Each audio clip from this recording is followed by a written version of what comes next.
Okay, so welcome everybody. And to those of you who are watching this recorded, my name is Zach. I'm one of the TAs for this class. I'm a PhD student in electrical engineering, and apologies for any kind of distractions or anything that are going on or beeping or anything like that. I am at a lab at JPL right now, so just trying my best to make this work. So let me know if there's any problems with seeing the screen or seeing me or hearing me or anything like that. So with that, this will be pretty much just you guys ask me questions and then we'll go through them. And they can be something as simple as like, what is span or what is column space, or something as specific as like, what is the answer to this true false question? Or what is the answer to this question on this midterm from this year, from this, whatever, okay? Anything like that is fair game. We'll go for about an hour. And then after that, I'll wrap it up and then I'll go back to work. So with that, let's go ahead and get started. What questions do we have? Spring 22 sample midterm problem 2, B and D. All right. Pull that up. Sample midterm 2.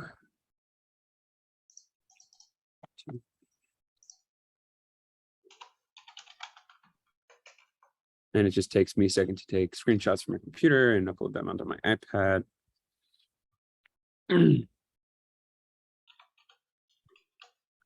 Just hope it actually works this time. There it is. Okay. So it was questions B and D on this one. Okay. So this one talks about null space, column space. So let's go ahead and start talking about null space and column space before we can break this down. So column space of A is literally just the span of the columns of A. And what that translates to is from the first exam when you were asked to find like a span or something like that, that's just talking about column space. Likewise, null space of A is just a solution set to AX equals 0. Okay, so exactly like from the first exam, this one's talking about span, this one's talking about solution set.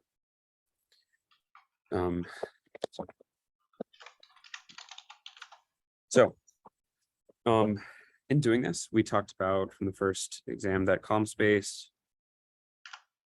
the shape of this, or rather the shape of span,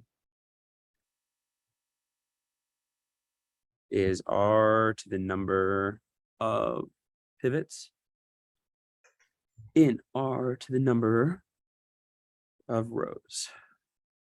Okay, and null space follows that it's the shape of solution set. Oh, use my words there. Of solution set equals R to the number of free variables in R to the number of columns. Okay. So this question asks, we'll just go through each of these. So dimension of something is if it spans a plane, if it spans like a 3 space, a 4 space, anything like that. So for this question 2A, okay, how many pivots do we have? We have 1, 2 pivots. Therefore, dimension of V has a dimension of 2.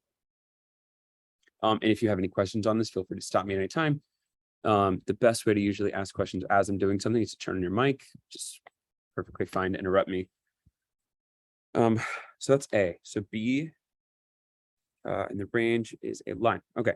So this is asking about a lot of different things. And one of these is tying together column space and null space, particularly something called the rank nullity theorem. And rank nullity theorem is just about as straightforward as any theorem in math can be. What it asks, or what it states, is rank plus nullity equals number of columns. Or if you'd rather, rank is dimension of column space, and nullity is dimension of null space, equals, instead of number of columns, let's call it number of variables. Okay.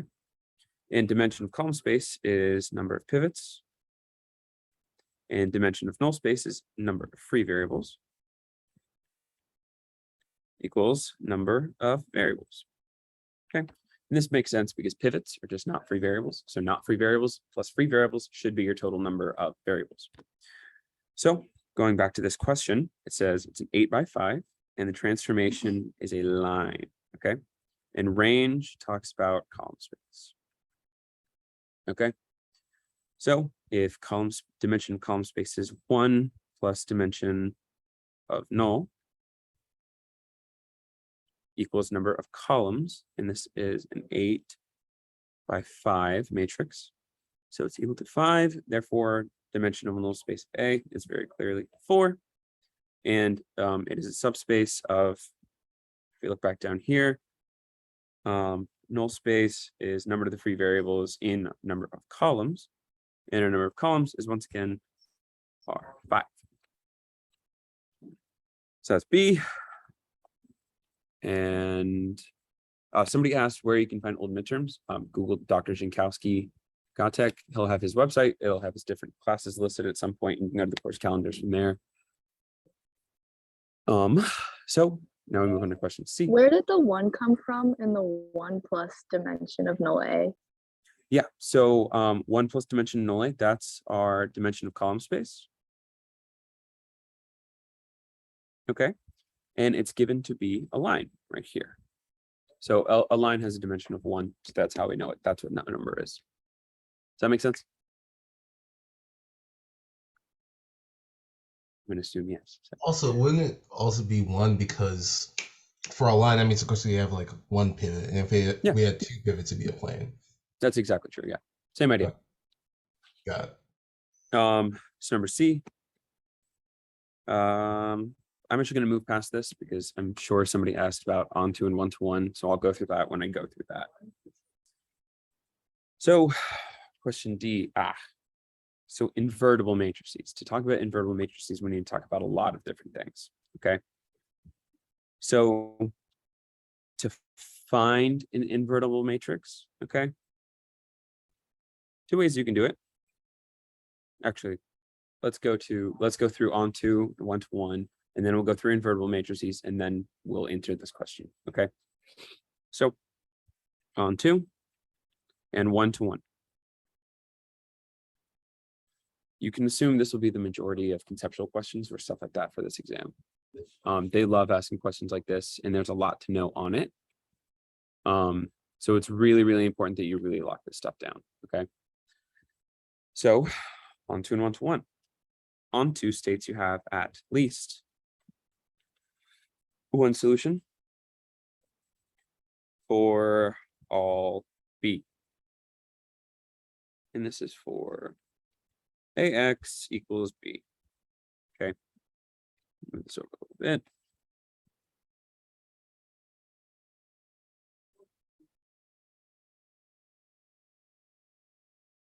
Okay. So if onto means at least 1 solution, you can assume one-to-one means at most 1 solution for all B or AX equals B. Okay.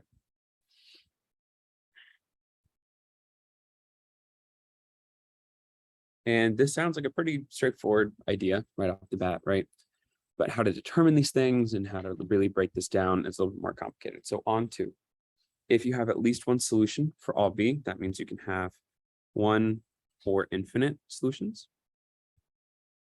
Okay. What that means is there's no pivot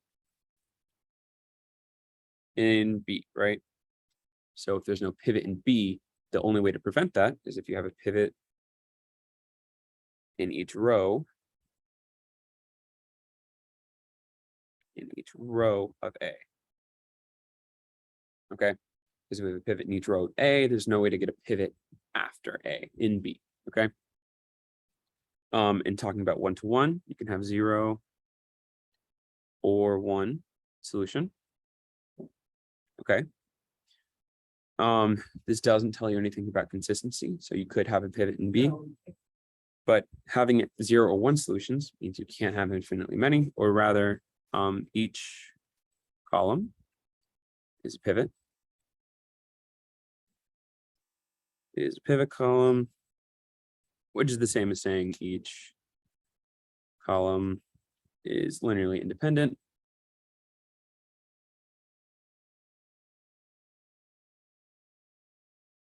Okay, and that since obviously if one is, you can tell if onto is a pivot in each row, you can kind of assume that one-to-one is a pivot in each column.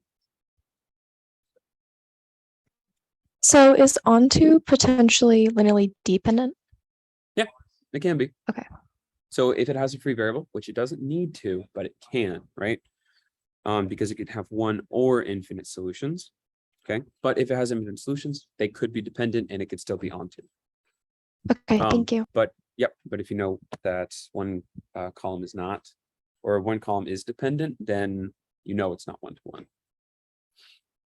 All right. So on that, we can talk about the dimensionality of some stuff as well. So for one-to-one, the dimension of column space of A is just equal to the number of columns, which makes sense because you have a pivot in every column, right?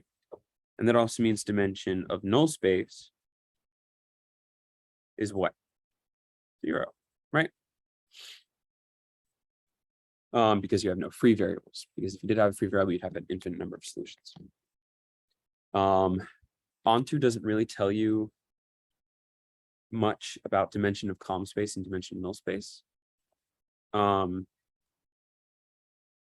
What it does tell you is your range equals codomain. And to talk about these two with this as well. So the way I like to think about it is you have some space, and you have some lens, and you have some other space, okay? So the goal is to start here.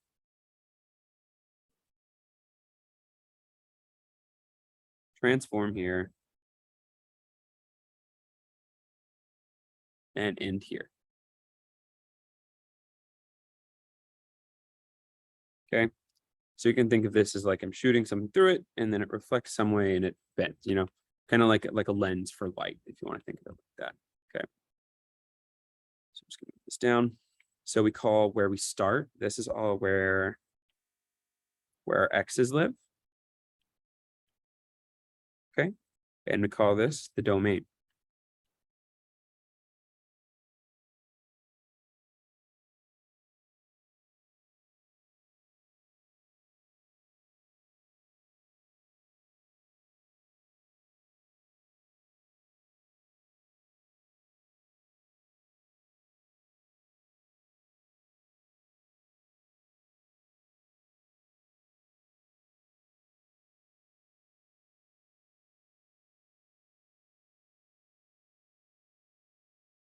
Transform by a matrix A.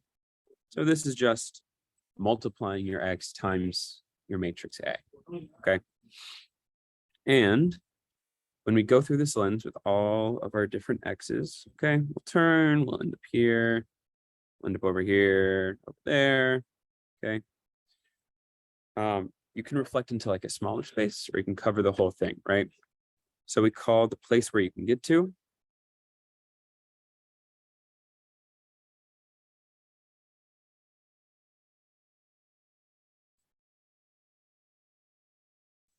called this, the place where we can get to, and we call that more properly the range.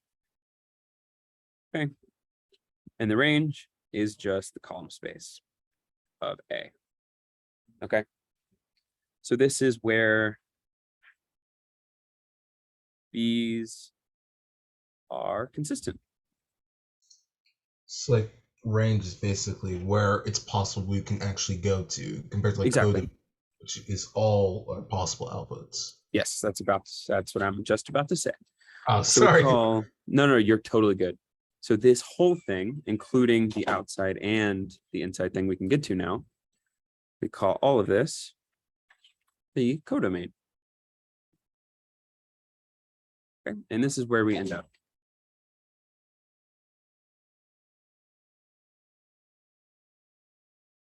Okay, and these are all B's. Consistent. And inconsistent. Okay, so if a B is here, it's inconsistent. If a B is here, it's consistent. And it goes on to reason past that of any inside outside sort of stuff for consistency. Okay. And we call this range. We can find it as R to the number of pivots. And as you can imagine for codomain, this is R to the number of rows. Okay. So always, always, always, like when they will say like transformation T from RA to RB.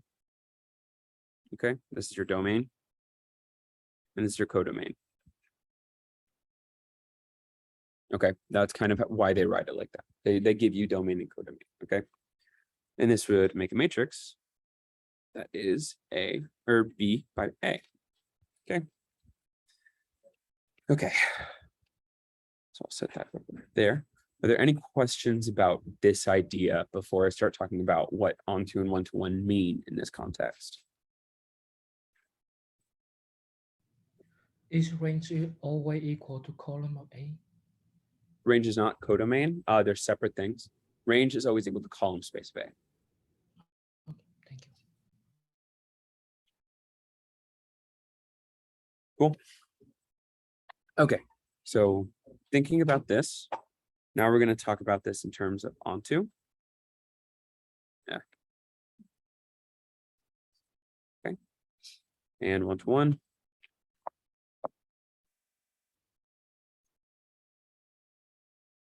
So for onto, this means there's at least one solution. And this means there's at most one solution, right?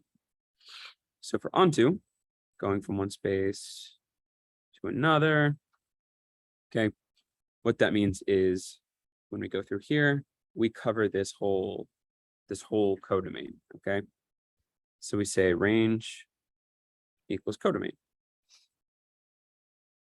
Because the idea of onto is there's no place we can't get to. There's no B that is inconsistent for this matrix. Okay? So onto means we can go anywhere.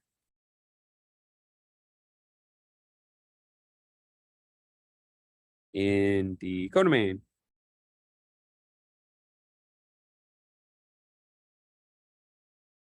Okay. So this is going from somewhere to somewhere else. All right. Likewise, for one-to-one, okay, we have two other spaces. I'm just drawing them like beans for no particular reason. It seems to be an engineering thing that everybody does. So for one-to-one, what this means is each X only has one B. Okay, there's no other X that gets to the same place. Okay, so we don't know anything about the size of the range in the code, anything about the size of the range, okay?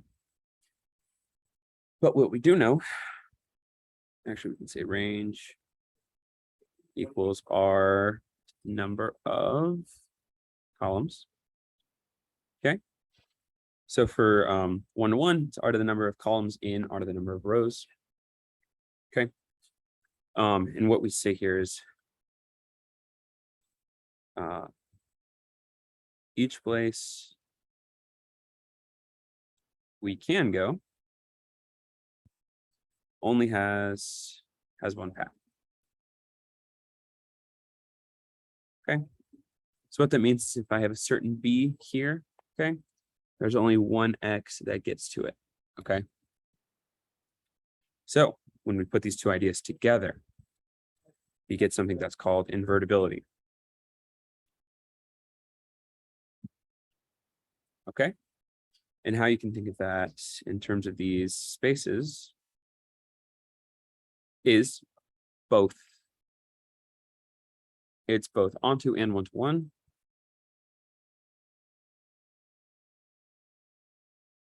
Okay. So that means we can get everywhere and we can get everywhere uniquely. So each X has a unique B and each B only has one way to get there. So we can find our way back. Okay. So we can get everywhere and we know there's only one way to get everywhere. So we can go back and forth and that makes something invertible. Okay. To be invertible, it must be square.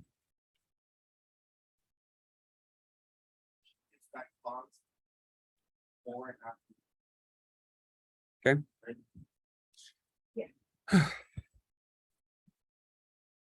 So that brings us into this idea of invertibility.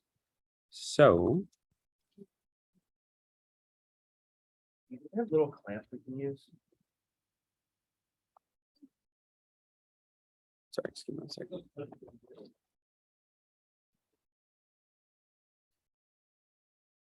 Yes. So if you have a matrix A that has 4 entries, A, B, C, and D, we call it A inverse. Okay. And this is a matrix that will get us, instead of going this way is A, going this way is A inverse. Okay. So the ability to go back is, I believe, we switch A and D, and we make B and C negative. Okay. And we multiply that by 1 over AD minus BC. Okay. So this brings us into the idea of an invertible matrix. Okay. So any questions about onto one-to-one invertibility or codomain and range at this point?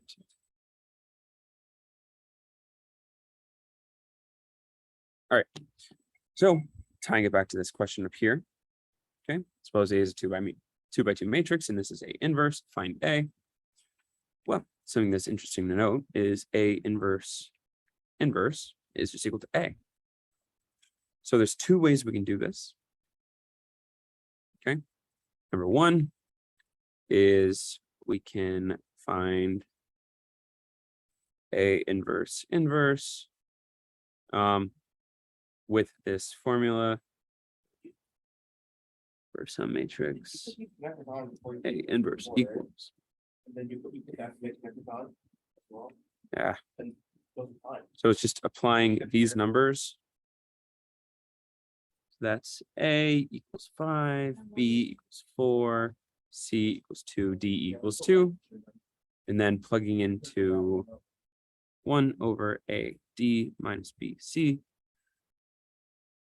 D minus B minus C.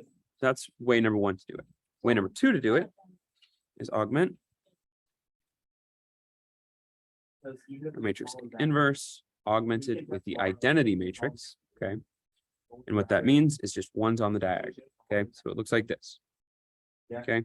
Then we row reduce to get 0, 1, 0, 1. And here over here, when we row reduce, we'll have A inverse. Okay. Make sure it's 14. Okay. 2 different ways to do it. Both ways are perfectly valid. In this particular case, it's usually easier to use this method here. Okay. So A inverse equals 5, 4, 2, 2. That means A equals A inverse equals 1 over 10 minus 8, 2, 5, negative 4, negative 2. And it's equal to 1/2, 2, negative 4, negative 2, 5, which is equal to 1, negative 2, negative 1, 5/2. Okay. So that's all that. The first question usually does take a while because I have to explain a whole lot of different ideas to tie into this, right? But that's the big conceptual one. And now, if anybody has any questions, please let me know. And we're going to move on to a different question. So some of these are getting buried in the chat just by the nature of a bunch of different people sending things. Basis and subspace, I'll talk about in a second. Wait, could you show the answer for the last question again, please? Yeah, it's right there. And if you want to check your work, you would do the inverse of this to just make sure you get A inverse again. Right? This is just kind of a loop. You go to A inverse, and to get back, you have to invert that, and it's just kind of going back and forth. Think of it like multiplying by -1, or like undoing something. Okay. Okay. So on this note of back here with column space and null space, just to talk about basis, okay? I would say that you should expect how to find a basis really easily. I would probably expect it at least show up on your midterm for one question, probably 2 or 3. If it's anything like the last midterm, but basis for null space. Actually, I'm going to draw this nice little chart. So you're going to be given A. Okay. And step 1 is always row reduced echelon form of A. Okay. From here, find which pivots or which columns are pivots. And those columns, pivot calls from original A are your basis for column space of A. Cool. That's how you find basis for column space. Okay. For a basis for a null space, find parametric vector form.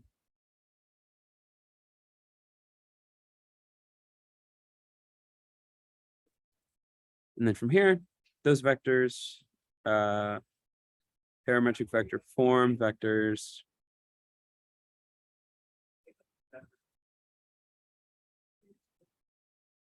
Those are your basis for your null space. This is a very helpful diagram that will solve you any question that they ask about basis for column space or null space. Okay.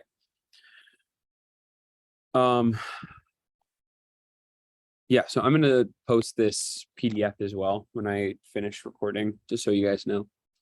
After I finish recording, it has to upload to a cloud, so that'll take a little bit, and then I'll upload it. So, just kind of glancing through these. Problem 4 on this one. Okay.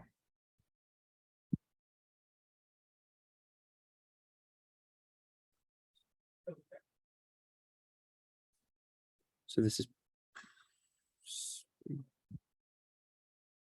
okay. Problem 4, spring 22 sample midterm. Okay.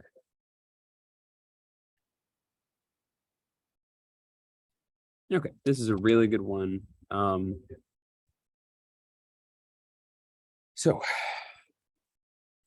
let's look at this. Insert. There's the file. And apologies if I'm missing any questions that are thrown in here. There's a lot going on. Okay. I'll go through some of the someone asked for a studio worksheet and some homework questions and some other stuff. I'll try to go through those as well, but I was just pulled up on this page, so it was a little easier for me. So A, B, and C are unrelated. Justify your work. Okay. We had a matrix whose null space is a line. Okay, so null space is a line tells us that we have how many free variables? Well, a line has 1 dimension, so null space having a dimension of 1 means we have 1 free variable. Okay, and it being y equals x is equal to the vector 1, 1, right? And whose matrix transformation has a range equal to the z-axis. This is actually a really loaded question. Okay, so let's go ahead and start drawing the shape of this matrix just before I start breaking down that last part. So null space is in R2, which is columns, and range is in R3, which is rows. Okay, and that's because column space lives in rows, null space lives in columns. Okay, so this is going to be a 3 by 2 matrix, okay, with 1 free variable. We know that much so far.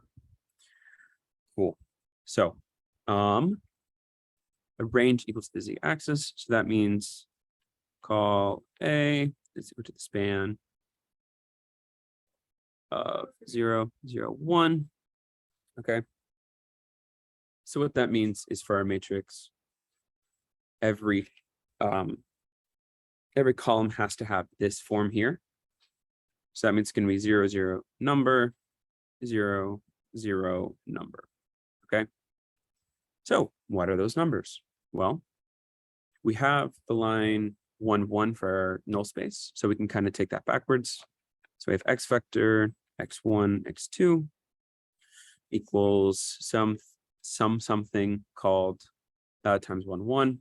And t, let's just call it our free variable. So let's call it equal to, what I like to do is I like to multiply this vector here such that this number is equal to 1. Okay, in this case, we don't have to do anything. So what that means is we can just say this is equal to x2, 1, 1, right? So we're just picking a variable to be free. All right. So that means x1 equals x2. That was already given, but if it's more complicated, it's much easier to walk back this way. So this is x1 minus x2 equals 0 for the equation that we get from that, right? Yeah. So what that means is each row has the form 1, -1, 0.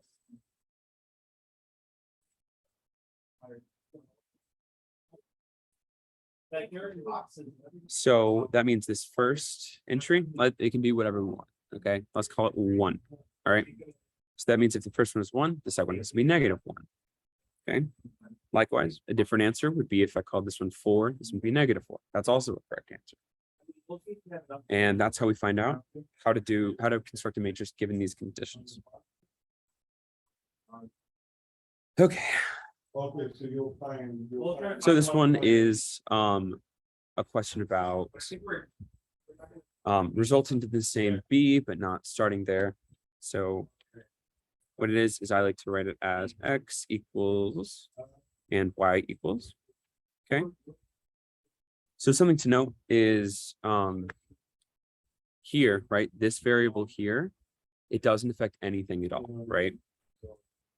So the difference between the two can be that we just change that variable.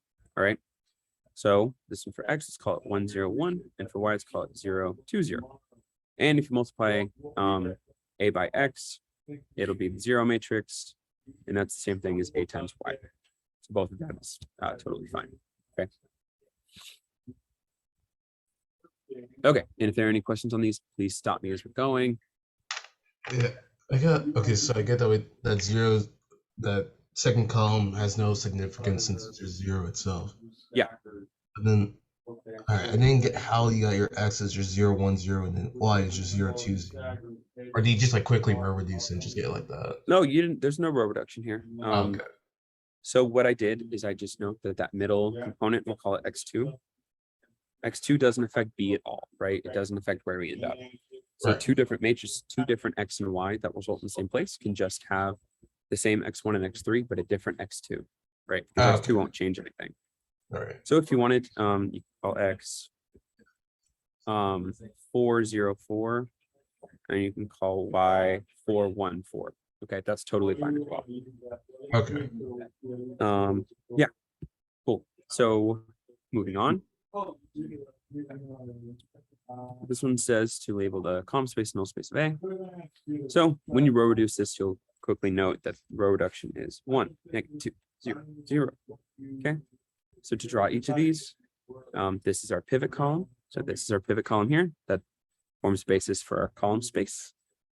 So we go 1, -2, we go -1, +2. So we're just multiplying the matrix by +1 and -1. Or sorry, the vector by that. And there's our column space. It's just the span of the pivot column. Okay. So for null space, we have this row.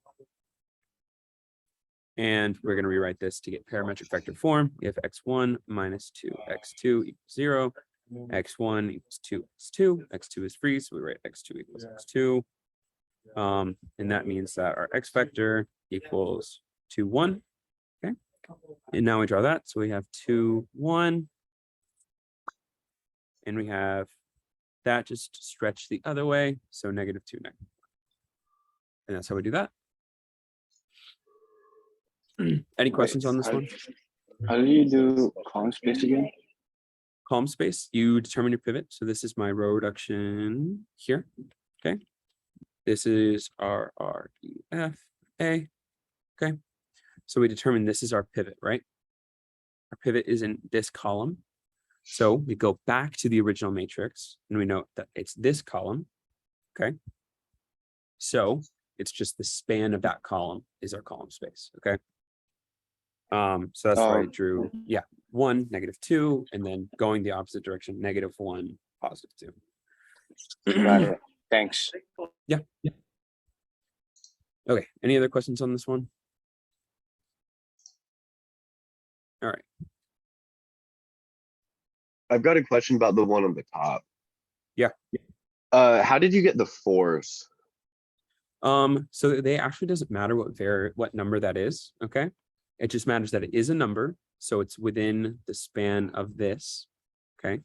Because it's given to be the range equal to the z-axis, which is just 0, 0, 1, okay? So we know that these just need to be numbers, and what those numbers, what the relationship between those numbers are, is determined from our null space, because that talks about like how our rows are oriented. So they're given to have this shape of the vector 1, 1, okay, which is obviously equal to, this is just rewriting x equals y, which is given, okay. So going backwards, we solve x minus y equals 0, and going backwards from getting the parametric vector form, these are what our rows look like: 1, -1, 0, 0, 0, 0, right? So each row has to have the form 1, -1 times the first one, okay? So I just picked 4. You can pick any number you want. So I picked 4 and negative times that. Something else we could have done, if you wanted to make your life hard, you could do pi, do negative pi. You could do 1,000,000, 1e6, and 1e6. Sure, that's totally fine. Or negative 1e6 there. Any number, any negative version of that number is fine. Thank A you. different, yeah. So a different example would be like if this was -2, okay? Then instead of like 4 and -4, it would be 4 and -8, okay? Or 1 and -2, or 2 and -4, or -2 and +4. Any of those are totally valid options. Cool. Okay. Can you tell me whether you get this problem? This is problem 4 from last year's sample midterm. Last semester's sample midterm. All right, so problem 4 studio worksheet. Let me get there.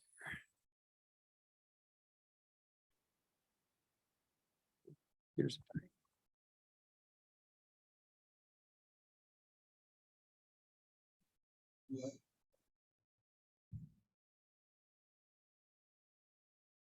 it was last week's worksheet, correct?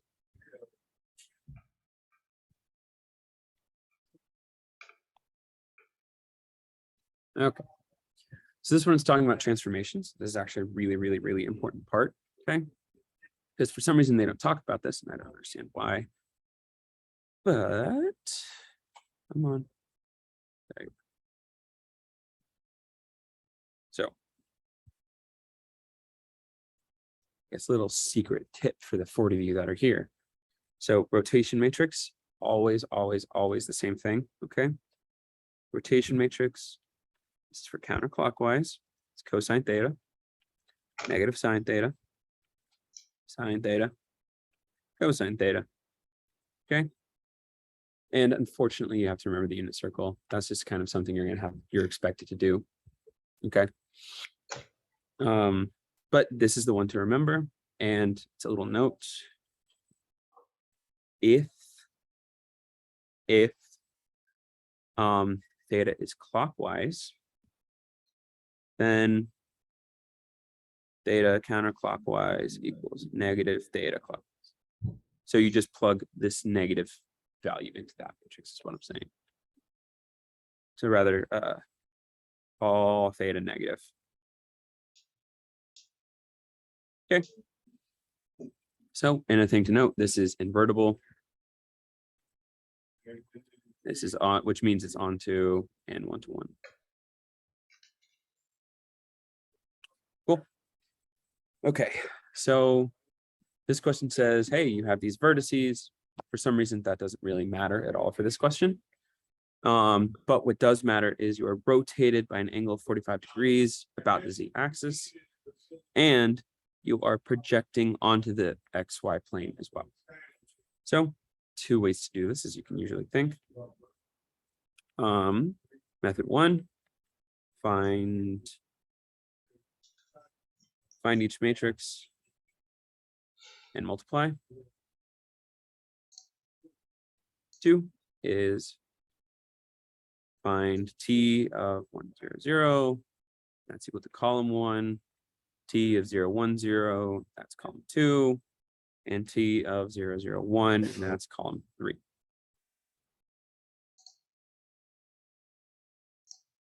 Cool.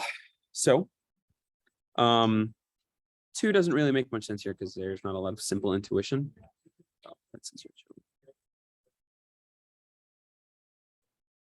okay. So from here, let's find each matrix and multiply. So it's going to be A1 and A2. Okay. This is our rotation. This is our projection. Okay. So our rotation, rotating about Z. Okay. So Z doesn't change at all. So our answer, the way I like to kind of think about it is our answer is going to look like rotated X, rotated Y, and then Z, right? Because Z doesn't change. So we just plug the matrix there, the rotation matrix. So we are rotating counterclockwise. So this just becomes cosine of 45, negative sine of 45, sine of 45, cosine of 45. Okay. So this is just equal to 1 over root 2, negative 1 over root 2, 0, 1 over root 2, 1 over root 2, 0, 0, 0, 1. And if you want, you can call that root 2 over 2. Same thing. Okay. So this is A1. Okay. A2 for projection. What we're ending up with is X, Y, and 0. Because we're mashing everything and we're getting rid of Z.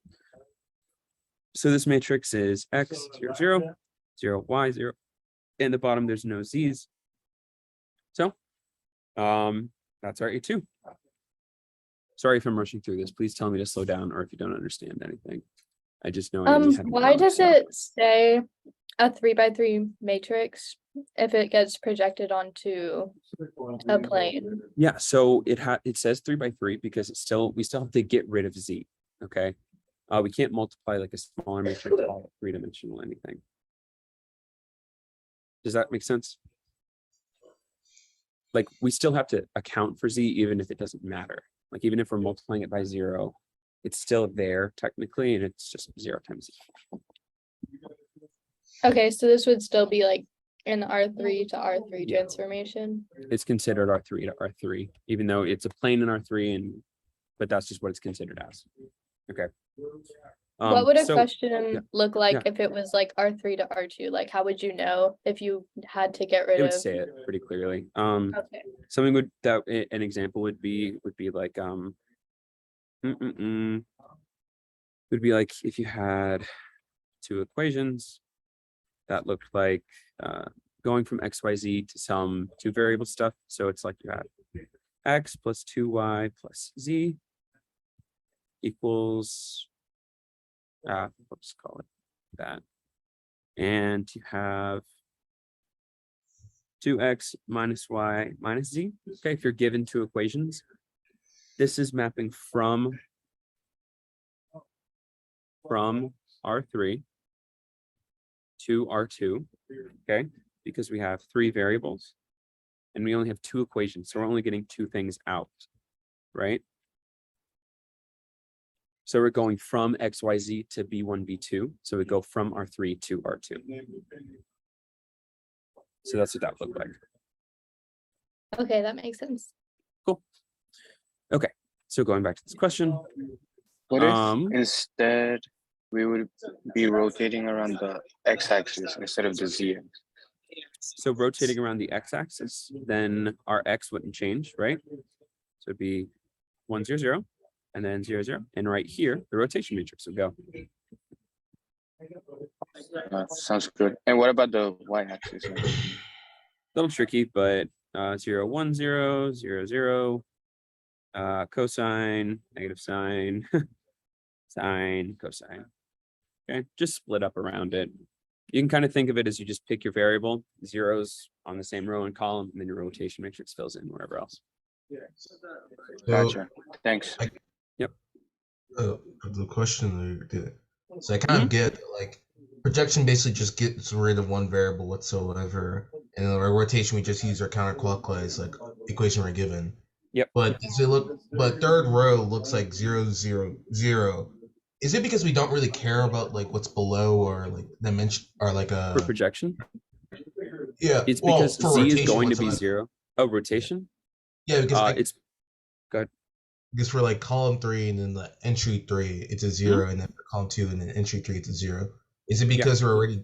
Is it because we don't really care about It's whatsoever? because Z doesn't affect where you're rotating to. Like if you're here in space and you're rotating, Z doesn't change where you're rotating. Okay. You could be down here and you're still rotating the same way, right? It still changes X and Y by the same amount. All right. Likewise, wherever your X and Y's are as you rotate, it doesn't change your Z at all. Okay. So a very, very, very important thing to note is multiply transformations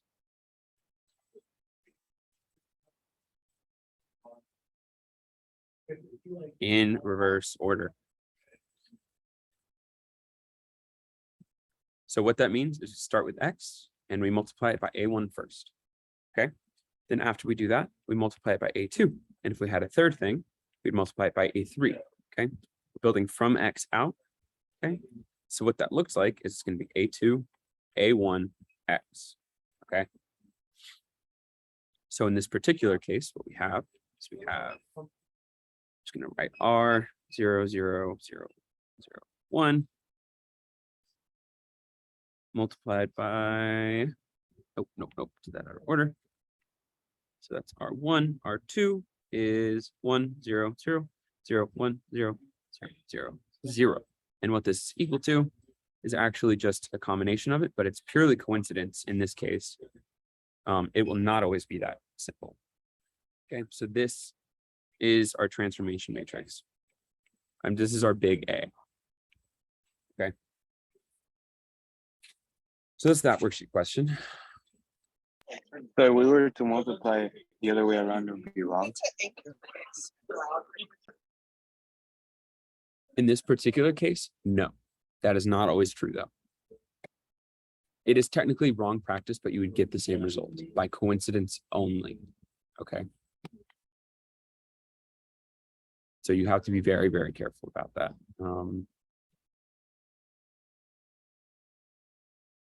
Where's my camera? But it's safer to do it how you told me. Yes. Always start with X and then A1, A2, A3, A4, and build out from there. Thanks. Some What of problem it's- is this? Huh? What was that? What problem is this? Oh, this is problem 4 from last week's worksheet. Thank you. Yeah, of course. Can you go over the concept of linear transformation? What was that? Can you go over the concept of linear transformation? Yeah, the concept of linear transformation. Sure. So the concept of linear transformations is the same as the concept of subspaces, actually, which is why we like to talk about it. So, subspaces. Okay. So every linear transformation creates a subspace, but not every subspace is a linear transformation. Okay. So subspaces, you must have 3 conditions. Okay. 1, 0 vector is true. Or what that means is plug in 0. And check to see if you get 0 out. Okay. Qualification 2 is you must be closed under addition, and 3 is closed under multiplication. Okay. It's actually closed under multiplication. Okay. So for closed under addition, you find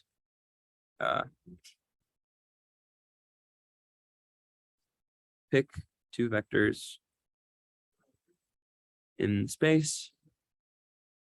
And we'll call these vectors u and v. Okay. So then you find transformation of u and transformation of v. Okay. And to do this, you check for being closed in addition, you check if t of u plus t of v is equal to the transformation of the two vectors added. Okay. And very, very similar for a closed under multiplication, you pick a single vector in the space, call it u. Okay. Find t of u. Okay. Oh, that's really ugly.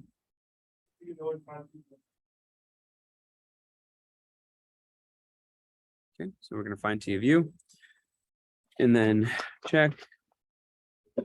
Oh, let's add one little bit. Say let c be a number. Okay, so check to see if c times u, transformation of that, is equal to c times the transformation of u. Okay, these are the three qualifications for subspaces, and something to note. Good examples are column space and null space. For some reason, they don't really like to tell you that column space and null space are subspaces, but they are subspaces.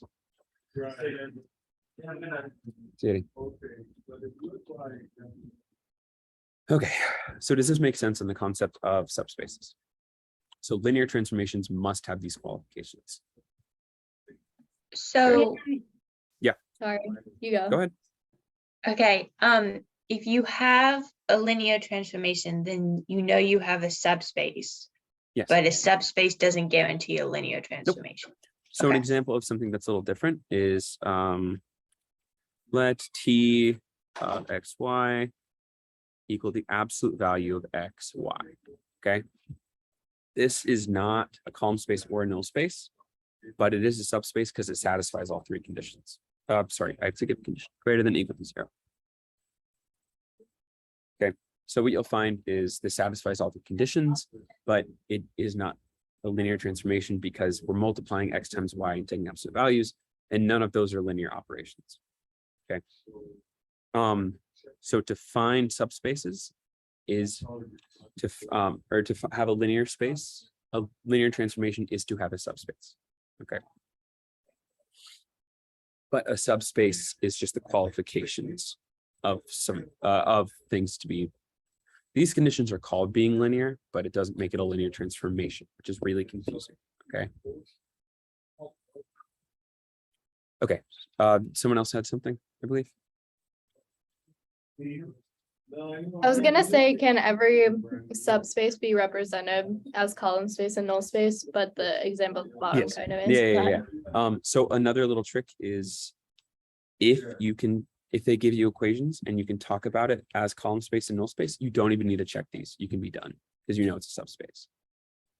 Like if they say let t of x be, and they give you a system of equations, okay, and they give it x plus 2y equals 0 and 3x minus 6y equals 0. Okay. Something to note is you should always check 0 anyway. So we plug in 0, we get 0 plus 0 equals 0 on the top one. For the bottom one, we get 3 times 0 minus 6 times 0. That's equal to 0. Check. Cool. So we can represent this as the null space of the matrix 1, 2, 3, negative 6. Therefore, subspace. Okay. Does that make sense? It's just a quick little shortcut there for that. Why would you represent it as null space as opposed to column space? So because it's the number is equal to 0. Oh, okay. Yeah. If it was a column space, a different example would be let t of x, y equal some vector times x plus some vector times y. And that is a column space, right? In this case, they would give you V1 and V2 as constant stuff, but that's just two examples where you can really quickly find out if it's column space or null space. And the reason that zero check is really, really important, because if this appears equal to 1, we don't satisfy the zero condition, because we get 0 plus 0 equals 1, which is not true. Okay. That's just why we have to check that.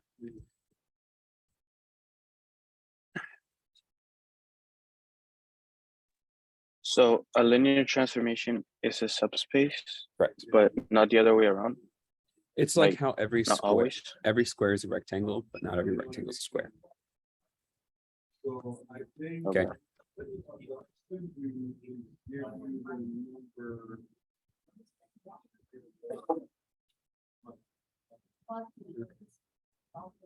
And one more little note to answer someone's question about the supplement on column on onto and one-to-one. You must, for onto, to have a pivot in every row, you must have columns bigger than or equal to rows. And for one-to-one, you must have rows greater than equal to columns. Okay. Just as a little sidebar. So whenever anyone asks me about like wide matrices, tall matrices, whatever, I always draw them out. Where they give me a size of something, I always draw them out. Okay. So just for wide, tall, square, 1, 1. Okay. So can a wide matrix have a pivot in every row? Yes, right? We can have pivots here and here. That's fine. Can you have a pivot in every row if it's really tall? Like say if it's 100 by 1. No, we can't. So that can never be marked. Okay. Check equals can. X equals can't. Okay. Likewise for square, just because it's square doesn't rule out it being onto. It could be onto if it's square. Okay. Likewise for one-to-one, could we have a pivot in every column here? No. For a tall matrix, if you have just one pivot, it takes care of this whole really tall column, then your one-to-one, square, possible. Okay. Can, possible. Really important you note possible, not automatically true. Okay. So if they ask you, can a wide matrix be one-to-one? You know the answer is no, automatically. Okay. All right, let's see what other questions I have missed. If you want, you can feel free to send the questions again. I know I've definitely glanced over a couple and I'm just kind of. I have a quick question. Yeah, go for it. What's the main difference between a column space and a null space?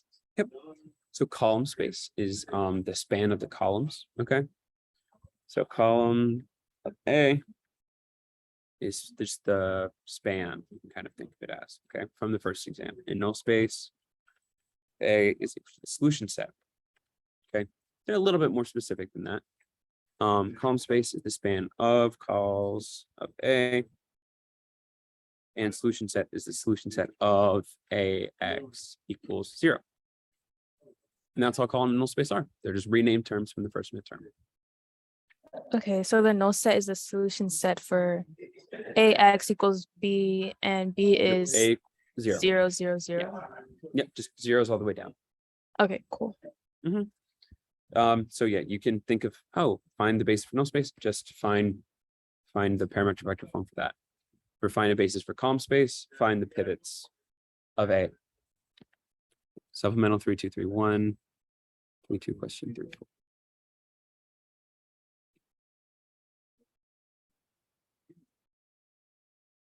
Yeah, they're really just like some are just true and false questions. Okay. And the supplemental didn't give me like a pretty good understanding whatsoever of like why it's exactly there like that. Someone's giving me a hard time trying to pull it up.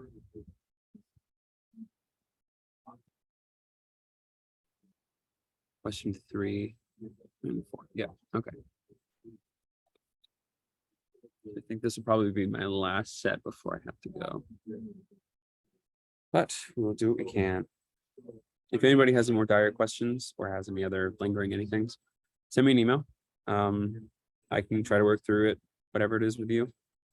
Or send you my answer, my reasoning, anything like that. Just send me an email. I'll do what I can. Okay. So this is R2 to R3. This is asking if it's 1 to 1. So how do we draw this matrix for 3i? Well, in the first equation, we have 1, -1. In the second one, we have 1, -2. Bottom, we have 1, 1. So 1 to 1 means pivot in each column. One of the first things I would do when I would get my exam, I would write pivot in each column, 1 to 1, pivot in each row, onto, just so I have it and I can't forget it, or just to memorize that fact, whatever works better for you. So there are pivots in each of these, so that's a yes. Okay. Rotations are always 1 to 1 and onto. That's a check. And for this one, it's asking the transformation where A is this. The way to do this is to get in row reduced echelon form of A, which in this case is equal to 1, 0, 0, 1, 0, 0, 3, 2, 0. Okay, and here this is not a pivot. So that's a no on that one. Okay. Again, I know I'm blowing through this stuff. I'm just trying to cram in as much as I can. So, number 4, which the following are onto. Pivot in each. I think you missed a part of question 4. I did. I see. I'll get to that when I get there. So pivot in each row. This one is defined by this matrix. So it's R3 to R2. So it's a 2 by 3 matrix, because remember, this is domain and this is co-domain, which are just columns and rows. Yeah. Okay. XYZ equals this. So in the first equation, we have 1x, 1y, and 0z. And in the second one, we have 1x, 1y, and 0z. So in this case, we do not have a pivot in this row because we'll row reduce and we'll find 1, 1, 0, 0, 0, 0. Okay. So that's a no. So for 2, rotates counterclockwise, always onto.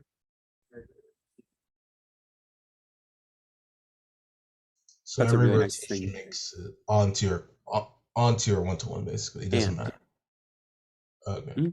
Yeah, there's an and there because a rotation is always invertible. Because think if you're like on a plane, right, and you rotate, you can always unrotate, which means it has to be both onto and 1-to-1, or just invertible. Is how we think of that. Yeah. Make sense? Yeah. Cool. Okay, so here we have A is a 3 by 3 matrix. So this jazz here, I just kind of actually don't even read it because it doesn't really, whatever. With the property that the equation AV equals 1, 2, 3 has exactly one solution. So if one solution, how many pivots do we have? Or rather, how many free variables do we have? Variables. Okay. And if we have 0 free variables, that must mean that for 3 columns, each one of them has a pivot, right? So that means we have 3 pivots. So if we have 3 pivots in a 3 by 3, that means each row has a pivot, right? Because we have as many rows as pivots. So that is a yes.